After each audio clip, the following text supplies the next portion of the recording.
Hola queridos amigos, bienvenidos a un programa más de Aprendiendo la Palabra. Les saludo desde los llanos orientales de Colombia y quiero enviar un saludo especial a los hermanos y amigos de la Iglesia Central de Vistahermosa, donde estamos adelantando una semana de oración en ocasión de la Semana Santa, porque terminaremos con unos hermosos bautismos que ya ustedes podrán observar. Que Dios te bendiga, quédate con nosotros para aprender más de la palabra.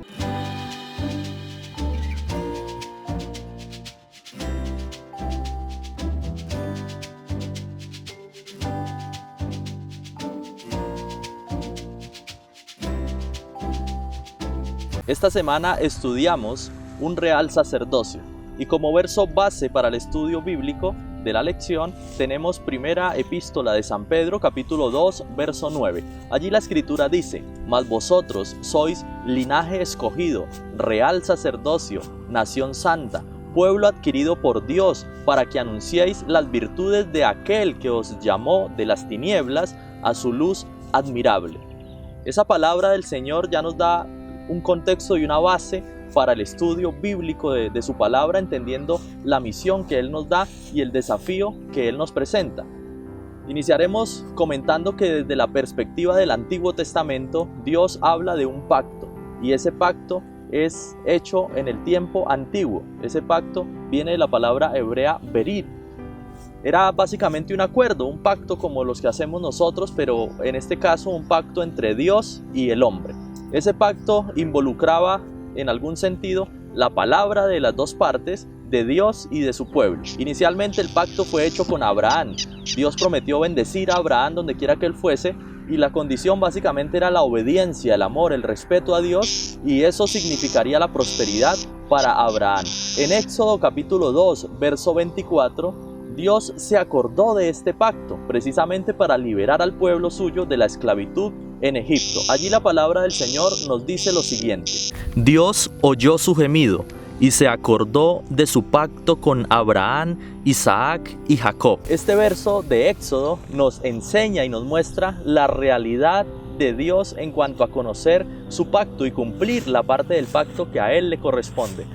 Él vio al pueblo de Israel sufriendo, padeciendo en esclavitud, y se acordó del pacto que había hecho con Abraham, con Isaac, con Jacob. Ese pacto fue renovado de hecho con Moisés cuando él recibió la ley de los 10 mandamientos y además multitud de leyes respecto a la salud, a la higiene y otras más. Entonces el Señor ha tenido siempre presente ese pacto y desde tiempo antiguo viene mostrando que Él cumple su palabra. Ahora, ¿qué nos enseña Éxodo 19, versículo 3 al 6? Allí la escritura dice: y Moisés subió a presentarse ante Dios. El Señor lo llamó desde el monte y le dijo: así dirás a la casa de Jacob y denunciarás a los israelitas: vosotros visteis lo que hice a los egipcios y cómo os tomé sobre alas de águila y os he traído a mí. Ahora pues, si en verdad escucháis mi voz y guardáis mi pacto, vosotros seréis mi especial tesoro entre todos los pueblos, porque mía es toda la tierra, y vosotros seréis mi reino de sacerdotes y gente santa. Esto di a los israelitas. Este pasaje de la escritura en Éxodo nos enseña y nos muestra el propósito de Dios para el pueblo de Él, para el pueblo de Israel. El propósito era que ese pacto que existía y que existe entre Dios y su pueblo sea un pacto de salvación, un pacto vigente de amor, donde Dios les va a bendecir, pero Dios espera de su pueblo que seamos un sacerdocio real, una nación santa, unas personas que nos apartemos del mal, de la maldad. Eso espera el Señor. Y luego Pedro, en primera de Pedro, capítulo 2, verso 9, por eso también relaciona lo que es este pasaje del Antiguo Testamento con la realidad del pueblo suyo en nuestros días, porque allí nos dice: pero vosotros sois linaje escogido, ¿cierto? Sois real sacerdocio, nación santa. O sea, tú y yo podemos hacer parte de esa nación maravillosa del Señor, del pueblo de Dios. No necesitamos cumplir una condición especial, no necesitamos haber nacido en tierra conocida como Tierra Santa, en Jerusalén, en Israel. No, porque ahora el Evangelio de Dios y su palabra vino a cubrir y a predicarse en el mundo entero. Y en ese mundo entero vivimos tú y yo para poder participar de este grupo de personas, de este grupo especial, de esta nación santa. ¿Qué deberíamos hacer? primero que todo, pues debemos considerar qué es seguir a Cristo y cómo sería vivir como Cristo vivió. Para eso, veamos lo que la Escritura nos sigue enseñando. En 1 de Pedro, capítulo 2. Desechad, pues, toda malicia y todo engaño, hipocresía, envidia y toda maledicencia. Como niños recién nacidos, desead la leche espiritual pura, para que por ella crezcáis en vuestra salvación. Si es que habéis gustado que el Señor es bueno, acercaos a Él, piedra viva, reprobada por los hombres, pero elegida y preciosa para Dios. Bien, este pasaje de la Escritura es un pasaje interesante. Se enseñan dos sentidos prácticos. Podemos hablar un sentido positivo y un sentido negativo. ¿Por qué positivo y negativo? Porque básicamente en el sentido negativo se nos invita a nosotros a desechar, a eliminar, a olvidar y a dejar ciertos aspectos en la vida del ser humano que son totalmente negativos. Por ejemplo, los mencionados en el verso 1. Dice, desechad pues toda malicia y todo engaño, toda hipocresía, toda envidia y toda maledicencia. Esos son aspectos negativos de la vida de cualquier ser humano. Dios no desea que seamos hipócritas, no desea que seamos envidiosos, que seamos personas que maldicen por todas las circunstancias de la vida. No, Dios no desea eso para nuestra vida. Por lo tanto, la invitación que hace Pedro es precisamente a que nosotros abandonemos cualquier actitud semejante a esta. Eso hace parte de ser cristiano. Eso es un proceso, no es fácil, ¿cierto? No es fácil dejar de ser orgulloso y abandonar las cosas negativas que tiene este mundo y que muchas veces en nuestro carácter tenemos, pero Dios nos da su ayuda. Y por el contrario, en sentido positivo, en el versículo 2 se nos decía que debiéramos, como niños recién nacidos, desear la leche espiritual pura, ¿verdad? ¿Qué significa esto de la leche espiritual pura? Pues básicamente es el alimento para el cristiano, para el seguidor de Jesús que necesitamos. Tú y yo necesitamos alimentarnos diariamente de la palabra de Dios. El alimento que un cristiano necesita es conocer la palabra de Dios, estudiarla todos los días y orar a Dios, hablar con Dios, tener una relación de comunión con Dios, de tal forma que esto nutra espiritualmente nuestra vida, que no estemos desnutridos en el sentido espiritual, sino que estemos muy fortalecidos por la presencia poderosa de la palabra de Dios.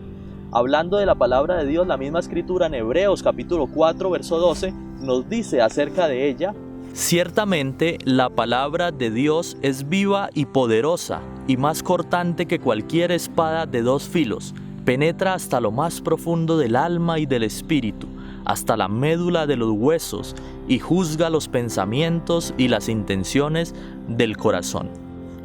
Este pasaje de Hebreos 4:12 precisamente nos ilustra que la palabra de Dios es viva, es eficaz, es poderosa.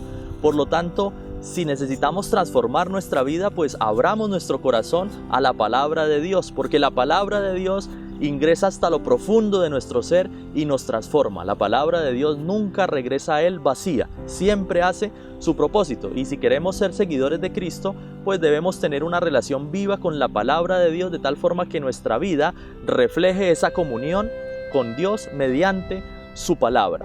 La Escritura, y esta semana nos sigue ilustrando la lección acerca de lo que enseñó Pedro en el capítulo 2. Veamos lo que dijo Pedro en los versículos 4 en adelante.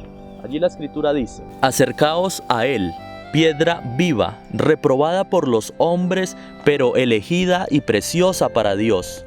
Vosotros también, como piedras vivas, estáis siendo edificados en una casa espiritual, en un sacerdocio santo, para ofrecer sacrificios espirituales agradables a Dios por medio de Jesucristo.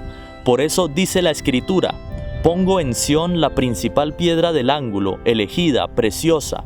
El que crea en ella no será defraudado. Para vosotros que creéis, Él es precioso.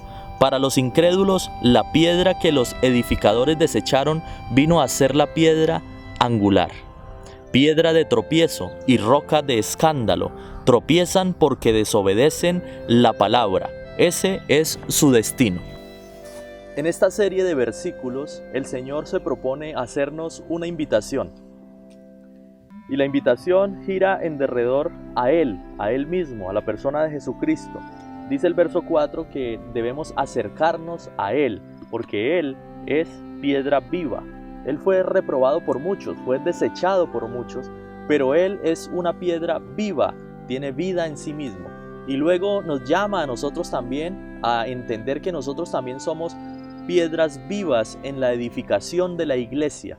La iglesia está construida con ladrillos que espiritualmente hablando somos cada uno de nosotros. Nosotros somos piedras vivas para honra y gloria de Dios, y Dios nos invita a unirnos a Él.